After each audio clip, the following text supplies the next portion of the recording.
This question here, and we want to calculate the momentum, at high speeds. Okay, and we know the general formula is given by the momentum at high speeds is equal to gamma mv, where gamma is not one. Okay, and momentum's at high speed, gamma is approximately not one, and so this is the reason why we have to calculate it, because it will actually change the value of our momentum.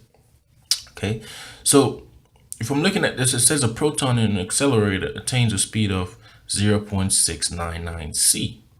What is the magnitude of the momentum of the proton? Well, we should know by now that 0.699 c is just 0.699 times the speed of light, which happens to be 3 times 10 to the 8 meters per second. So if I'm looking at this, I got to calculate gamma first, because it's traveling close to the speed of light. And we know gamma to be the square root. Okay, we know gamma to be the square root of 1 minus the magnitude of the velocity squared divided by c squared. Okay, and we take 1 and divide the whole thing by that. Okay, so if I'm looking at this, I know gamma is going to be 1 divided by 1 minus, well, what's my velocity? In this case, I could multiply by 0.699 times the speed of light, but because 0.699 is times the speed of light, I could just plug in 0.699 c and divide that by c, which is the speed of light.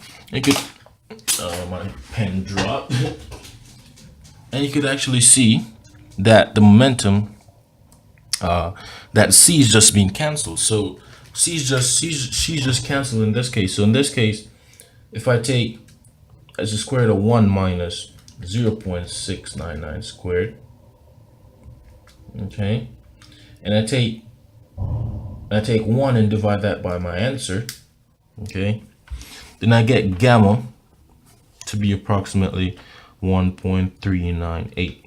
Okay, remember gamma has no unit, so this becomes 1.398. Okay, so what's the momentum? The momentum is given in this case by gamma mv. Okay, so we know the momentum in this case will be 1.398. Well, what's my mass? What's the mass of a proton? It's 1.7 times 10 to the negative 27 kilograms. And we know the velocity is to be 0.699 times 3 times 10 to the 8 meters per second.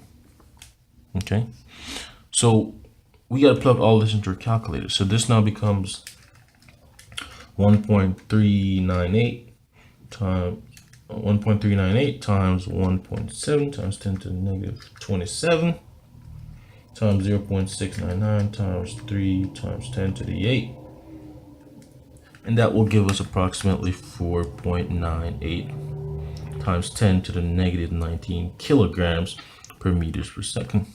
And this is how we do the typical calculations for momentum at high speeds.